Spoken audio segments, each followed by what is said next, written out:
Three, two, one, here we go. RAINMAN'S Take podcast. Observations on the world we live in. My take on current events and other topics of interest. Also interviews with some really cool people. So let's get the conversation going.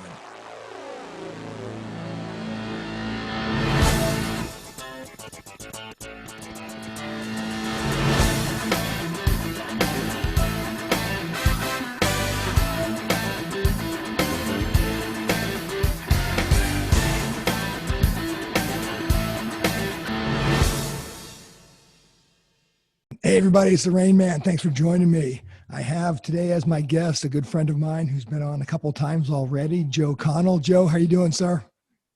Very well. Banaki na Falia Parig, Brian. In Irish, that's the blessings of St. Patrick be with you. I love it. I love it. As you can see, everybody, it's St. Patrick's Day, and I've got my green on. Joe's got his. If you remember, Joe is as an author and has written several books about the history of Ireland, most notably the Irish War of Independence in the 1916 to 1921. And I wanted to have Joe on, especially today, to talk about St. Patrick, the historical figure, some of the myths that are out there. And we'll just have a good time discussing St. Patrick. So, Joe, thanks again for joining me. How's everything going? Always thankful to you. Thank you very much, Brian. It's going to be great. All right. Hey, I was just reviewing before we got on some of your bio, and it said that you and I don't know if you still do it or not, but I'd love to know more about it. Have like a weekly? Is it a weekly radio show where you and another person get on and just kind of talk Irish history? Did I read that right? You read it right. Unfortunately, when the station was sold, the show was cut back from 2 hours to one. But I did that for about 5 years, and we would talk about various aspects of the period between 1913 and 1923. I still think they're available on podcast at newstalk.ie, newstalk.ie, and we had a great time with it. I still go on the program quite frequently over the year, but I no longer have the weekly show. Gotcha. Yeah, that would be something to think about doing that again. Either a podcast version. I'd love to do it. Yeah, nice. Well, like I'd mentioned, when I first reached out to you about doing this episode, one of the things that caught my attention, this was back when I was in Iraq. I read a ton of books, and one of them that I'll never forget was a book called How the Irish Saved Civilization by Tom Cahill.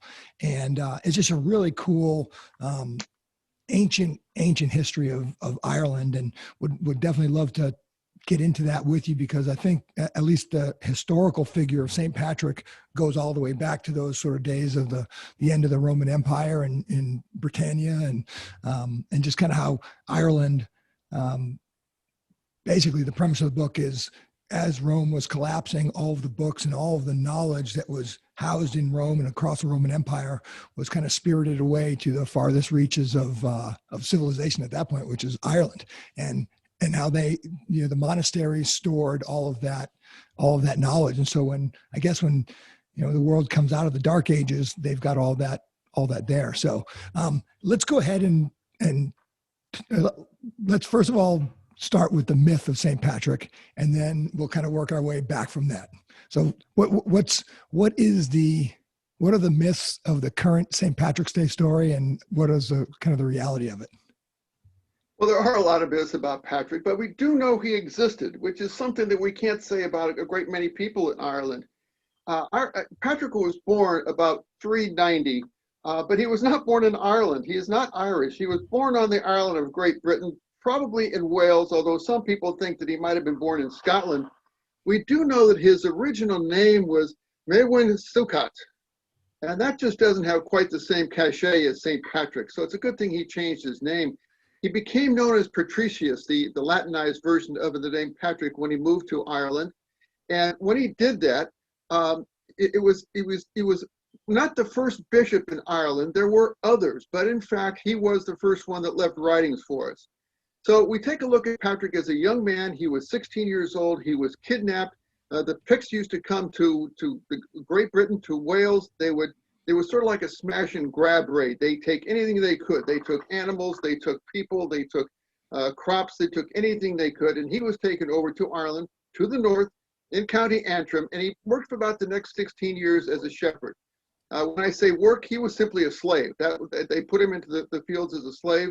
Although his father was a priest and his grandfather was a priest, he was not particularly religious when he went to Ireland, but being a slave in the country for 16 years, I think will make anybody turn to God.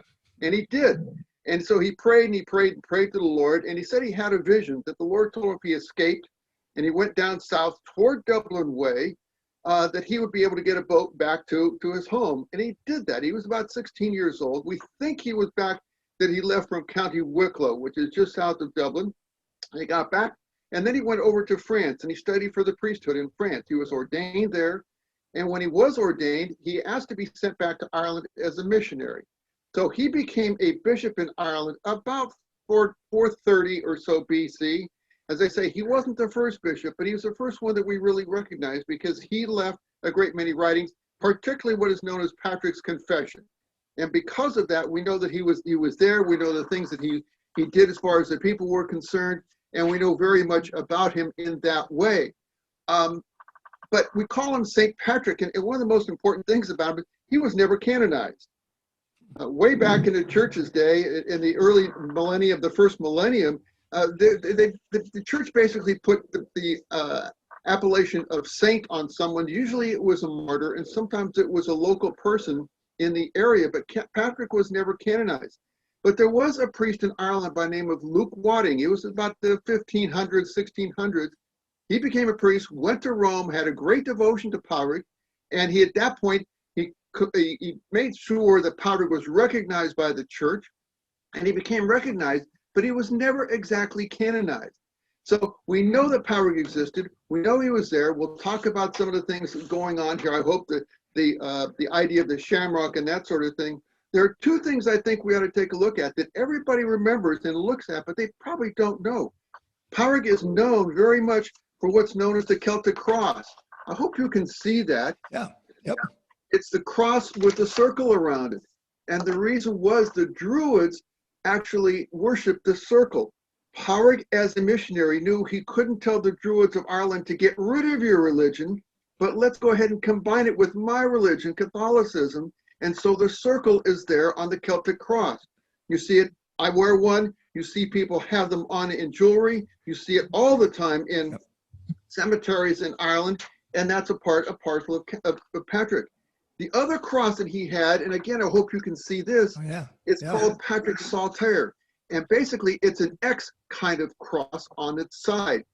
It probably doesn't look as familiar to some people as it might, except for the fact that it's the center cross of the British Union Jack flag. Yep. And as a result, that's why it's called the United Kingdom of Great Britain and Ireland. And that's St. Patrick's Saltire in the middle of there. So many myths we'll talk about. But in fact, we also know there are just some things we know are facts and that Patrick did exist. He died in about 462. He's supposedly buried in Downpatrick, which is in the north. He was the first bishop of Armagh. It's a very large town in Northern Ireland, has beautiful cathedral there.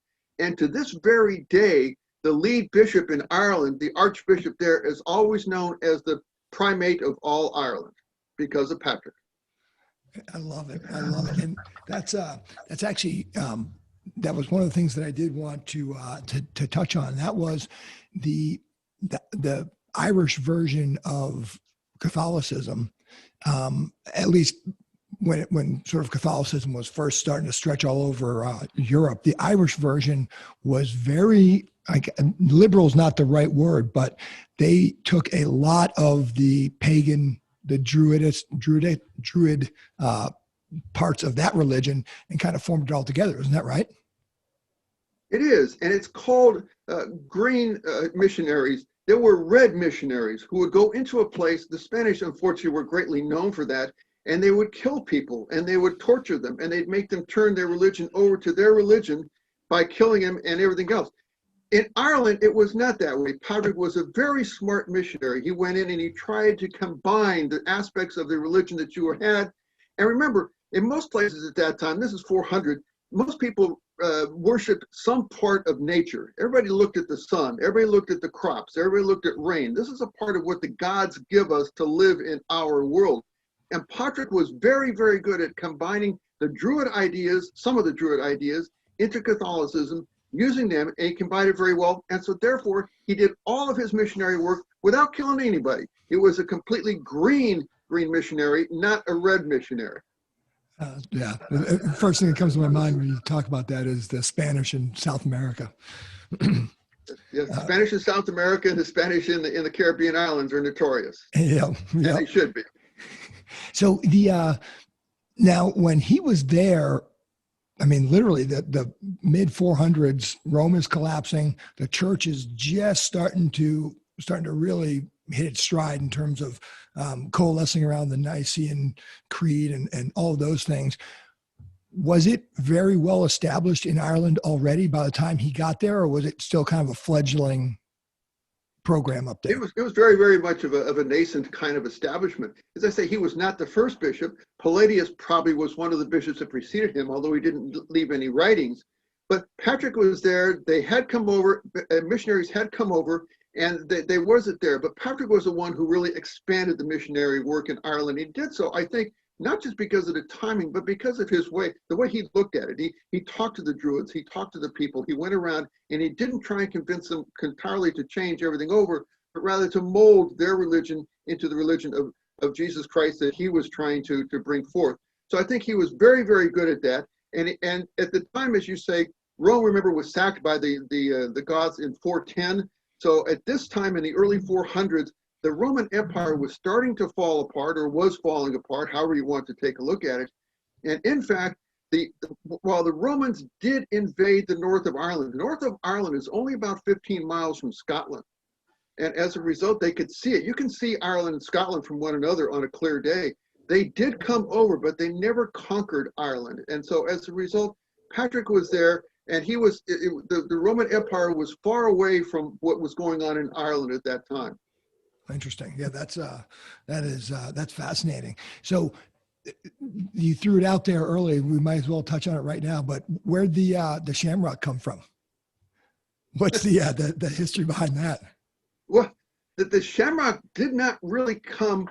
People didn't wear the Shamrock in Patrick's day, but the Shamrock is very, very important. Patrick used to use the Shamrock, which of course is a three-leafed kind of flower. And he would use that to teach the concept of the Holy Trinity, Jesus, God the Father, Jesus, and the Holy Ghost. He would use this. But if you take a look at the ancient Druid and the ancient Irish things all the time, there are always things of threes. It's very, very important. So he was using this, but they had already used this. So again, that shows his adaptability and how he used exactly what he needed to. The Shamrock, of course, is a plant. It grows in Ireland, but it grows a great many other places. And in the 1700s, there were very strict laws in Ireland as the British came in with regard to teaching. So they would teach in what were called hedge schools. Literally, sometimes these were behind a hedge or under a hedge someplace where the British could not see them teaching. And the wearing of the Shamrock at that time by the oppressed Catholic population was a sign of defiance of the British. It wasn't necessarily a sign of religion, but it was a sign of defiance of the religion. And also it gave a sort of kinship to the people. They were very much aware. So they would wear a shamrock on their shoulders or something. But it's now very, very firmly established as a part of St. Patrick's Day, and we talk about it. And the shamrock does not look like the kind of thing that you see. It's more like a bush that you'd see. It's a small one. But it's really kind of ironic in the sense that we think in terms of Patrick, and we think in terms of Shamrock, and we think in terms of Ireland, and we have the Ireland is often called, the island says there's 40 shades of green, and there are, and you're wearing a green jacket. The color of Irish was not green, it was blue. And St. Patrick's color is blue. And if you go into St. Patrick's Hall in Dublin Castle, it's painted blue. Interesting. So even though the shamrock around is something that we think of, and we think of green, in fact, it's a blue sort of a thing. Just one other kind of note, at the very end, you may have heard the name of Charles Stewart Parnell. He was at the very end of the 1800s. He was one of the first to try and get home rule through Ireland. And Charles Stewart Parnell hated the color green and would never have anything around him with the color green. I love it. The Emerald Isle. It's funny because when on one of my tours coming back from Iraq, we stopped at Shannon, Ireland, and we stopped. It was first thing in the morning.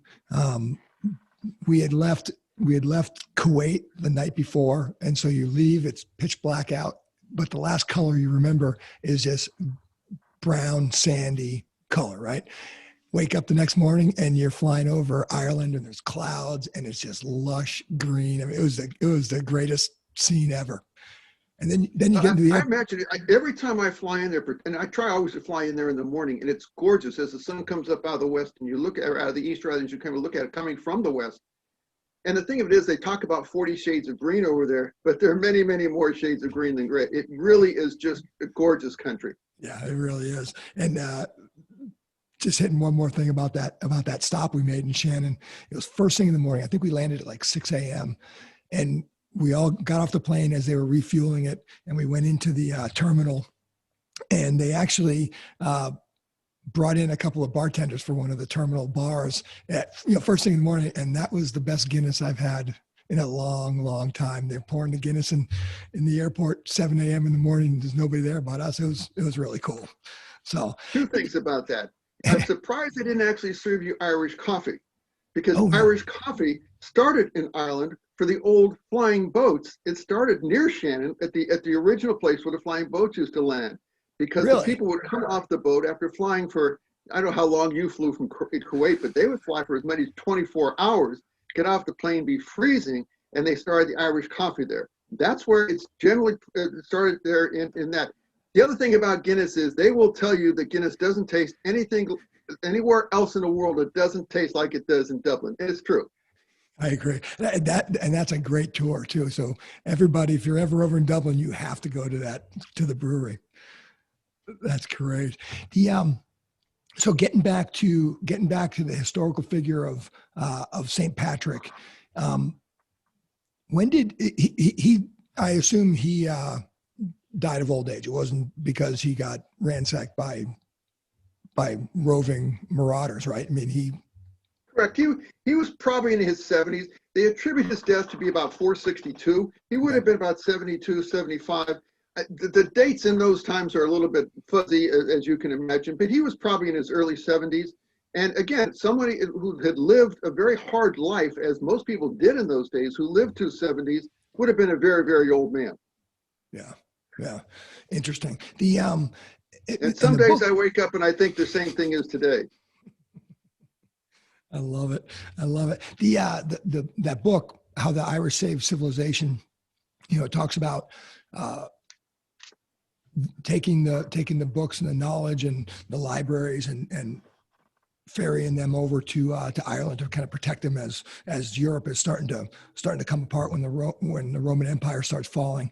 I mean, that's got to be a arduous trip, to say the least. I mean, you're either doing it sailing around or you're going up over, through now France. I mean, that's just, I can't imagine that was an easy.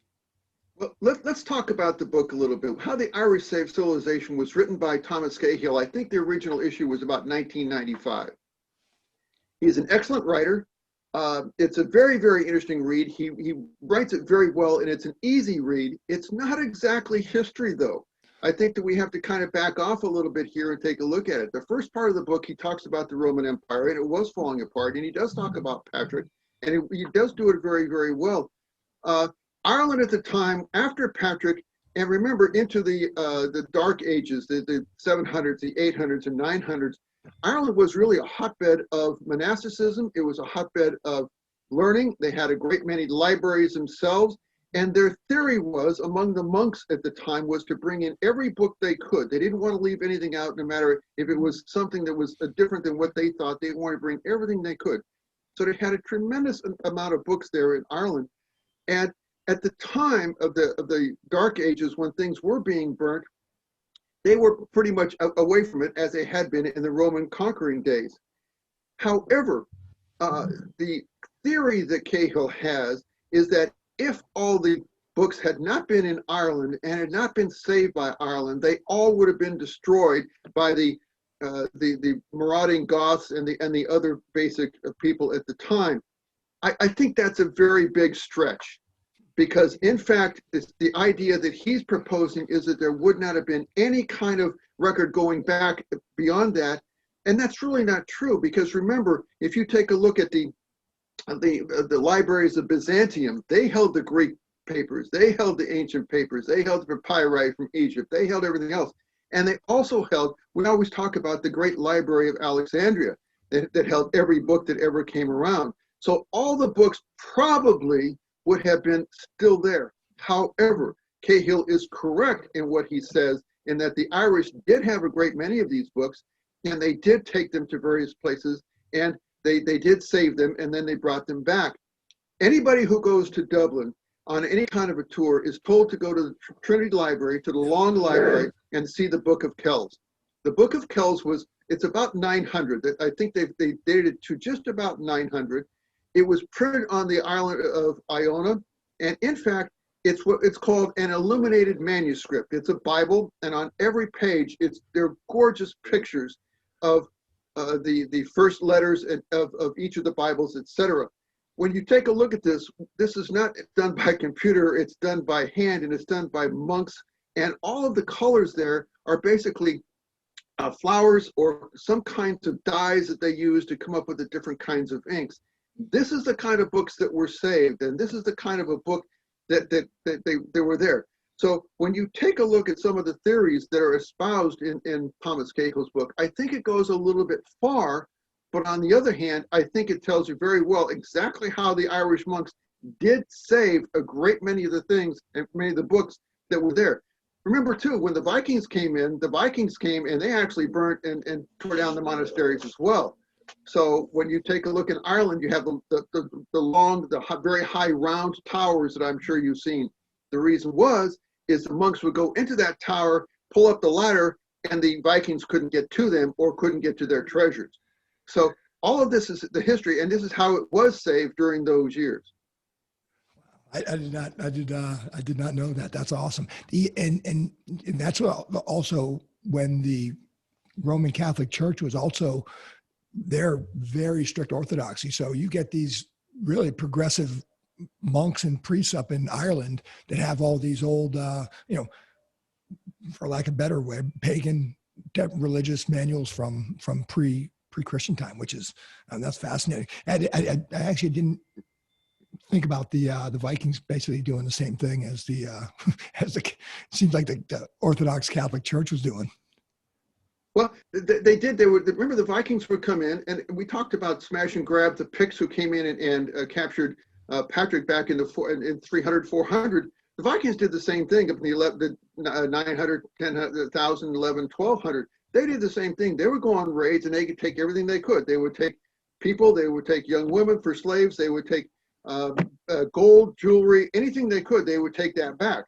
So, in fact, at various times, the Irish have had to learn in some way to hide all their various things because the raiders would come in and take them from them.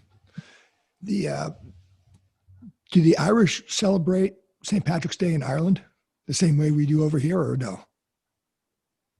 Well, they do now, except of course not for the last couple of years. But remember, until the 1970s, St. Patrick's Day in Ireland was a religious holiday. In fact, I know this might surprise everyone, the pubs were closed. In fact, there was no drinking there. It was a case where everybody took the day off. You had a day off, and you went to church, and then it was very much of a religious holiday. In fact, they said one of the best places to work was the Guinness that you mentioned earlier, the Guinness Brewery. Not just because they may have given you the day off, but if you worked there, you got to drink when you were on the jobs. That was one of the best places. The second best place to drink was in a Dublin dog show, because it was at the Royal Dublin Society, and in fact, you could drink there. And one of the representatives to the Irish Parliament said it was a great show except for all the damn dogs. And the fact of the matter is, that's where everybody went. But it was a religious holiday until the middle 70s. They would have parades, but the parades were very much of religious processions of some sort, but they were not the kind of parades that we think about now. Now, until the last couple of years, this is one of the things at high schools, for example, across the United States, where the kids will collect their money the usual way, the car washes, the candy sales and everything. take the band over to Ireland, to Dublin, to march in the parade on St. Patrick's Day. This is the kind of thing they did then, and in fact, I think they'll start again, hopefully next year, and they'll do it again. This year and last year have been canceled, of course. But it is very much of a celebration now. It's still a religious holiday, and it's still a day off. It's still a public holiday. You get the day off in Ireland. But if you take a look at the concept of a parade, the very first parades were not in Ireland. The very first official St. Patrick's Day parade was actually in New York, and that would be about 1760. Now, some people in Boston claim in 1737 there was a big party that ended up out in the street and people got in a parade, and they're claiming that it was the first St. Patrick's Day parade. Charleston, South Carolina had one, but they did not have parades of what we think of as parades, a celebratory kind of procession in Ireland until the 1970s. It really was a very solemn kind of a day. It was not the kind of a day that you celebrated with the sorts of things that we have now. Now, an awful lot of people in Ireland, I think they feel not nostalgic, I don't suppose, for the old way, but in fact, they think that it's become far, far too commercialized.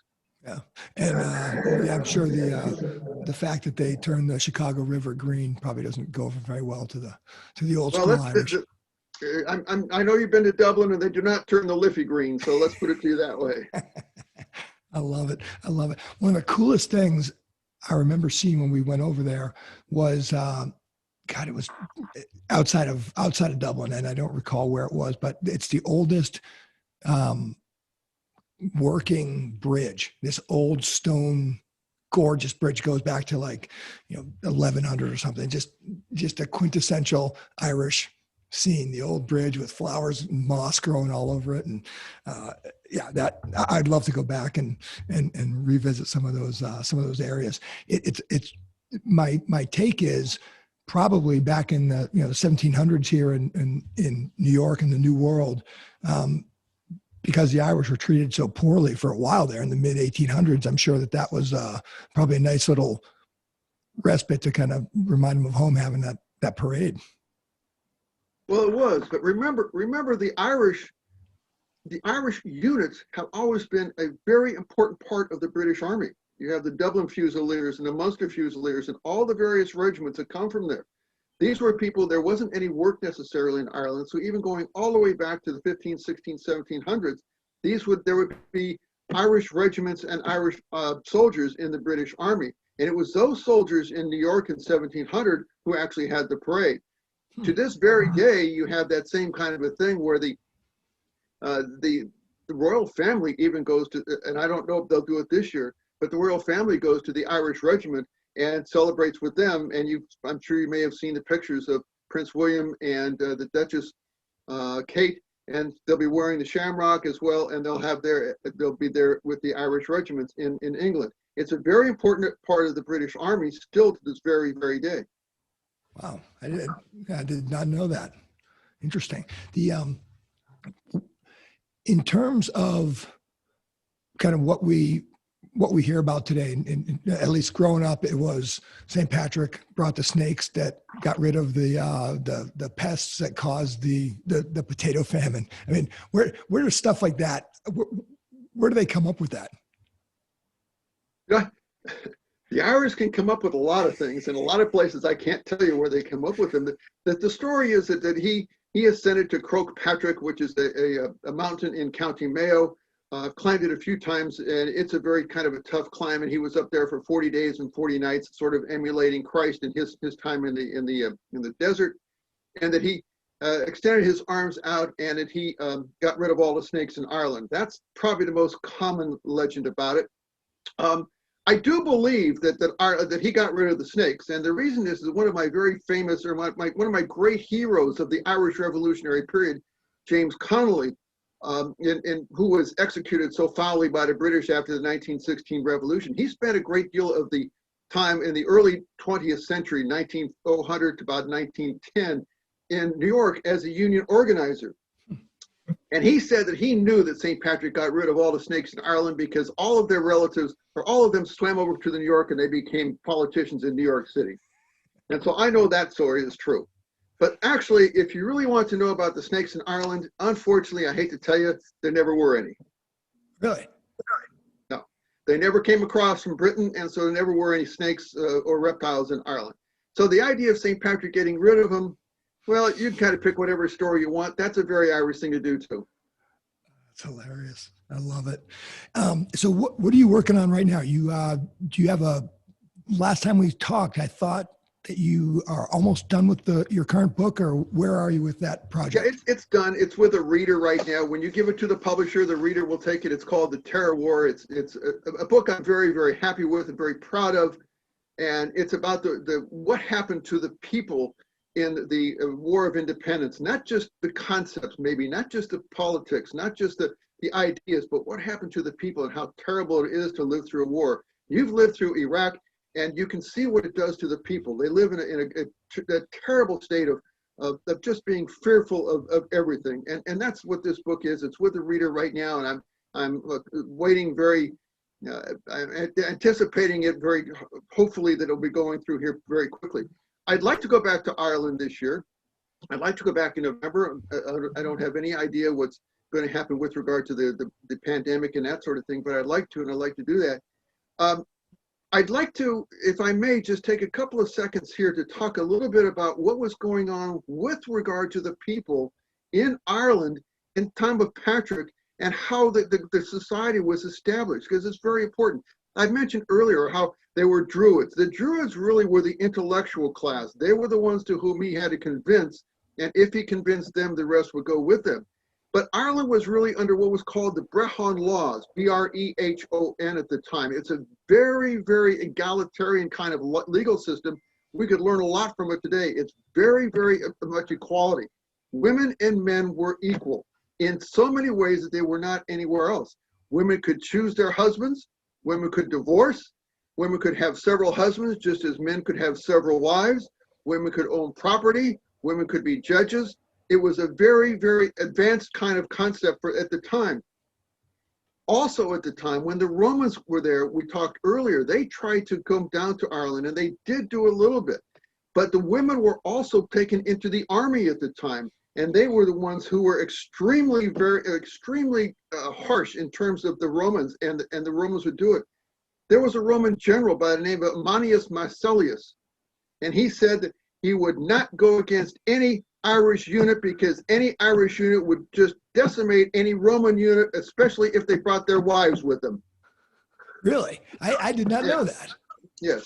And one of the most famous women revolutionaries of the time was the Irish, the American or English term is Grace O'Malley. It's Granule. Her name is Granule. And what that is Grace the Bald. She was a woman. She was the youngest daughter of a man who was a pirate. She wanted to be a pirate, but they wouldn't let her go. She's called Grace the Bald because she shaved her head and went out and became a pirate and worked on the ships until they let her. When her father died, she took over, and she was the one who really became the greatest pirate there. She was tough, extraordinarily tough. She not only led the men into battle, but once she was pregnant, gave birth on the ship, and a day later led the men into battle. At the end of her time, she went to Britain, and she got a pension from Queen Elizabeth, who respected her so much to do it. So the women during the period between, say, 500 or 400 and 1700 in Ireland were extremely important to the period of time, as they are today. But we forget about the equality that they had in society as it was. And that was a great part of this. Patrick recognized that. Patrick also was one of the first people who ever came out and spoke against slavery. And as a matter of fact, it was just a very fair kind of society at the time. That's fascinating because as you're saying that, I'm another great book I read, The 5,000 Year Leap, talking about the Constitution and the what the founders were trying to do. That was in part based off of the whole Anglo-Saxon laws, and so it sounds like it's very similar to what Ireland was like. Yeah, the old Brehon laws, these are primarily before the Angles and the Saxons got there, but this was a very, it was just very equal. There wasn't any differences between the sexes at all. And that was something that was, I'm not going to say unique, but it was very rare throughout the world in those times. Very, very rare. Yeah, that's amazing. And when did Gracebald? What was her When was she around? She was around about 1200. Okay. No, I beg your pardon. She was around about 1500. She was just about 1500. So again, when you take a look at this, when she was around in 1500, she would take her boats down to Spain. She would raid the Spanish and she would bring them back. She had castles on the coast of Ireland around 1500. And when she was there, people had to pay her tribute, just as they do a lot of other places with pirates in order to go through. She was very, very important and very tough. That's amazing. When we traveled in Spain, Costa Verde, I'll never forget this. We stopped in a city and we were on our way out to kind of the northeast or the northwest corner of Spain. We stopped overnight, and literally there was just a group of citizens in a park, and they were playing bagpipes. And it's just so the Irish influence along that part of Spain is pretty prevalent even today. It is, and there's a Spanish quarter, for example, in Galway. So it goes back up and down the coast. There were mariners. They went wherever the seas would take them. And that's probably why you get Irish women and men that have jet black hair from their Spanish blood. Yeah, there is that. There is the concept of the Black Irish. Some people say it comes from the fact when the Spanish Armada wrecked in 1688, that many of them came around. There are those, but if you take a look at some of the DNA studies we've done recently, a lot of it comes from Northern Europe and that sort of thing. Very strangely, one of the primary DNA factors in Ireland today traces them all the way back to Jordan. Really? Yes.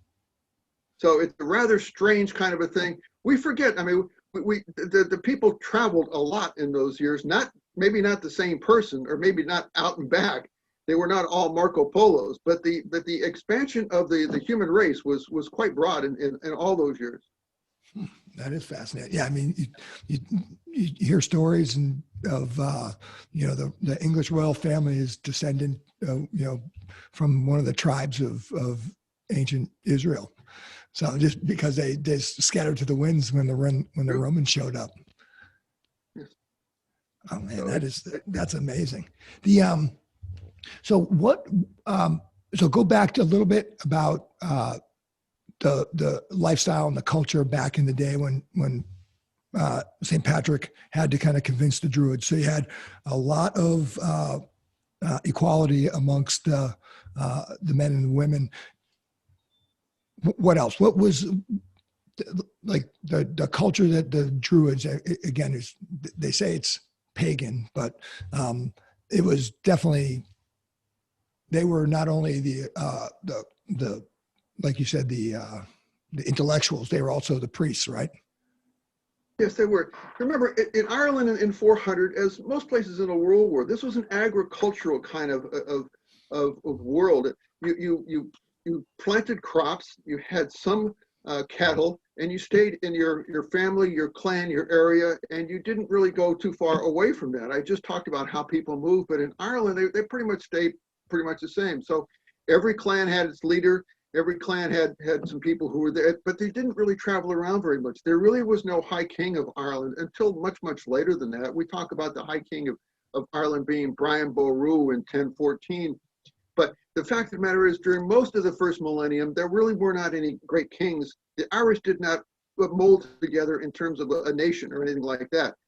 Then when you take a look, after about 1000, they still didn't, which made them fairly easy for the British to come in and take them over, because the Irish had to try and combine in some way, and it just didn't work very well. So it was a very agricultural, agrarian economy and society, because, as you suggested earlier, it's a very verdant land, and they can grow things, and they can do all kinds of crops were available to them. They have a great deal of rain. It wasn't dry. It wasn't arid. They didn't have to worry about that. As a result, they lived very simply, but they lived fairly well in terms of how they lived on a daily basis. And talking about that, the kind of separate communities never really had never could successfully kind of come together, and hence when the English come over, they were easy enough to take over, but on the same token, not easy enough to control. No, very true. I mean, the English came over and tried to give property to various people, and there was the Earl of Ormond or the Earl of Armagh, and so they did have areas, but really they couldn't control them, and that's why Dublin was the area that the British really had control. It was called the Pale. It was inside the walls and right around Dublin. The rest of the country was sort of looked upon as bandit country. They didn't want to go out there. They knew there were problems with it. They tried to collect taxes. They tried to collect monies from them, but they really didn't have any absolute control of it, certainly not until about 1700. And then again, it was the kind of thing where the British army just overwhelmed them. They were just too powerful, and they were armed too well.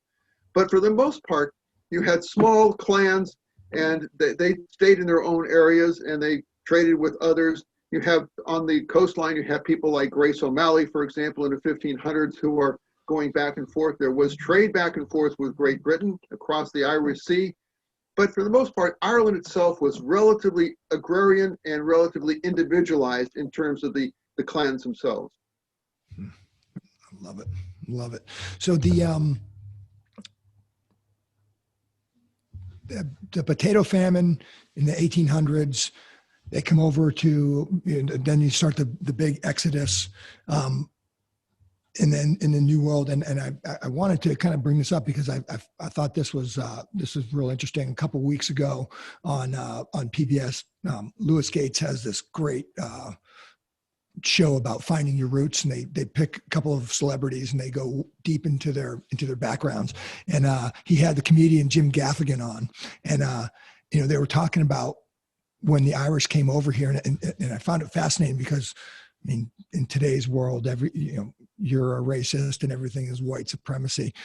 The Irish, when they got over here, it was almost as bad as, I mean, they were fighting for that last rung on the ladder with freed slaves. I mean, they were treated that poorly when they first got over here. So you can imagine things like the St. Patrick's Day celebration, just anything to remind them of home, I would imagine super important.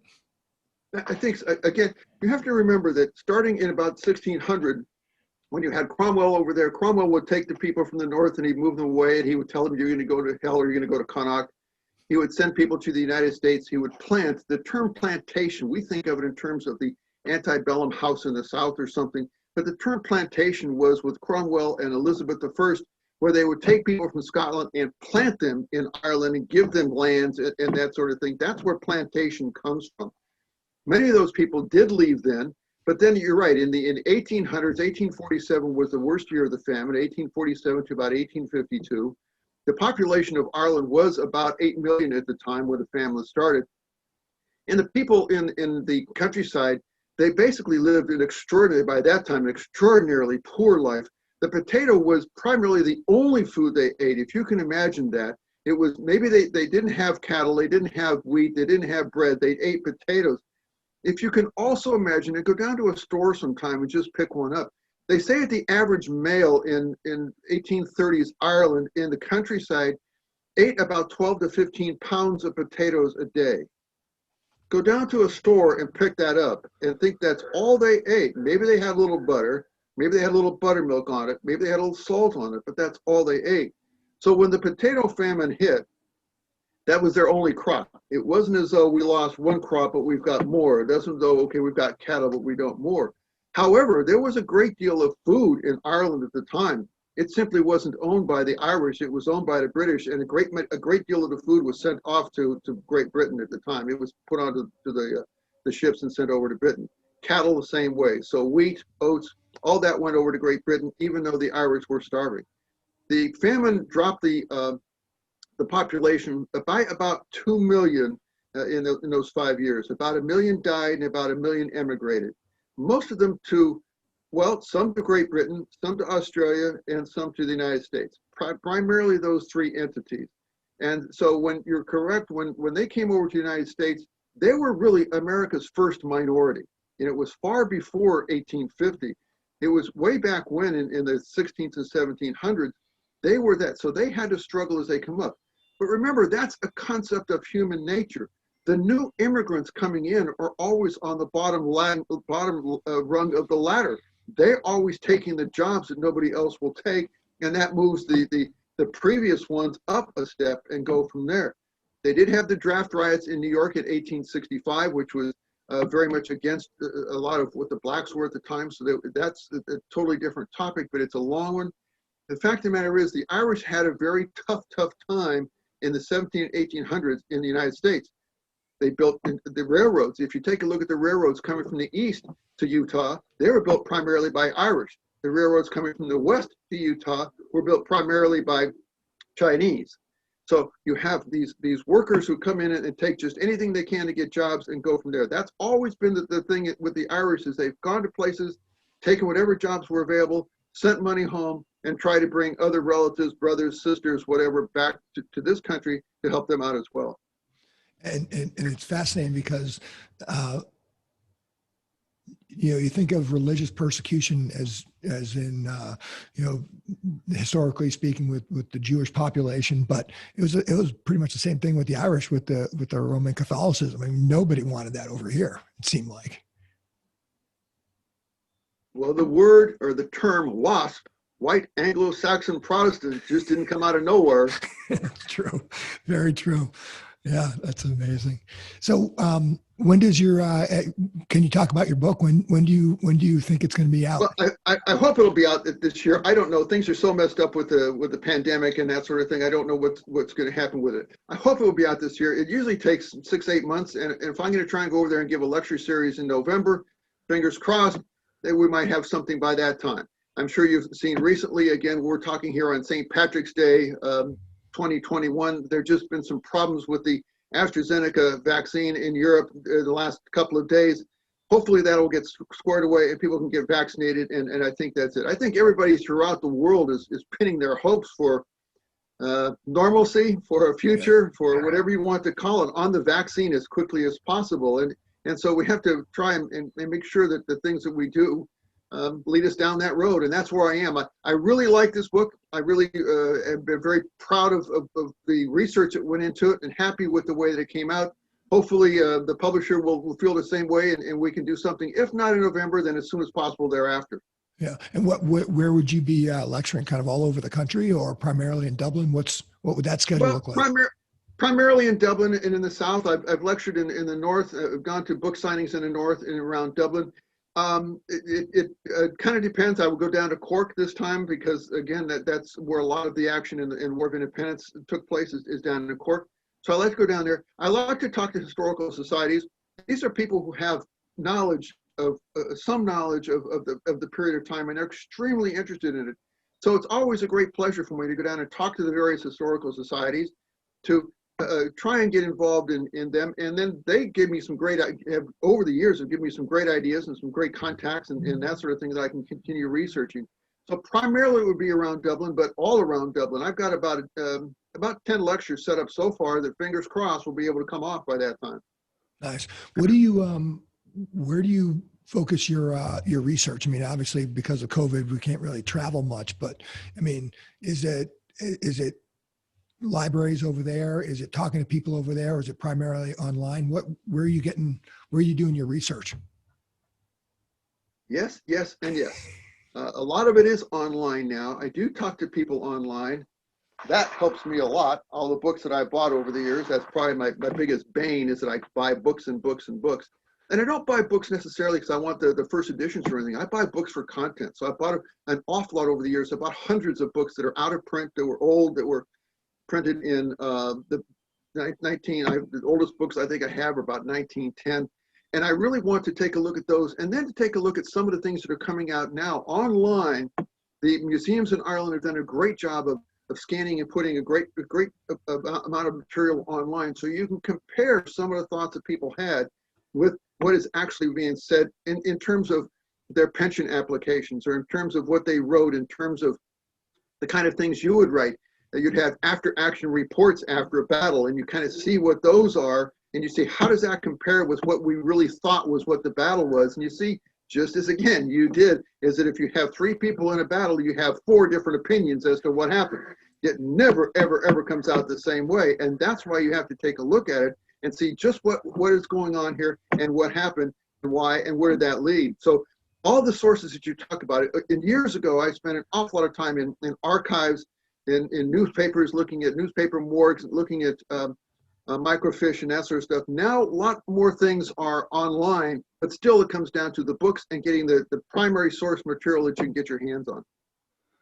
Interesting. Yeah, that's great. So you commented first thing in the talk today, you commented on my jacket. I'm wearing my Friendly Sons of St. Patrick's jacket. And it's funny because I just joined last year just in time for COVID to pretty much stop all of the St. Patrick's Day festivities. But I was fascinated to learn that group has been since like George Washington's time, the beginning of the country. It's actually rather strange. If you'll take a look at the harp that's on your jacket, it's facing one direction. And the harp in Ireland has always been, even some of the old flags, has always been the symbol of Ireland. It's always been a very important symbol, and that's why you have it on your jacket. It wasn't a symbol of the country of Ireland because that didn't come around until the Free State of Ireland until after 1922. And they wanted to put that on various things. It's on all Irish. The euro, the back of the euro has the Irish harp on it, and it was always on things. But the fact of the matter, if you take a look at the way the harp is centered, or it's the way it's shaped on your jacket, it's different than the Harp of Ireland. And the reason for that is the Harp of Ireland is backwards to the Harp of Guinness because Guinness had it first. I love it. I love it. Oh man! So that's a good way to finish it off. Talking about Guinness. Well, it is. When you go out tonight, make sure that you use an Irish toast. It's called Slainte. It means to your health. Slainte. It's the best Irish toast there is. Slainte. Slainte. And as we leave, I just want to say to you, Gara ma agat, agus slán agat, which means thank you very much and goodbye. I love it. I love it. So hopefully it sounds like by the end of the year, you'll have your book out. What was the name? What's the name of the book again?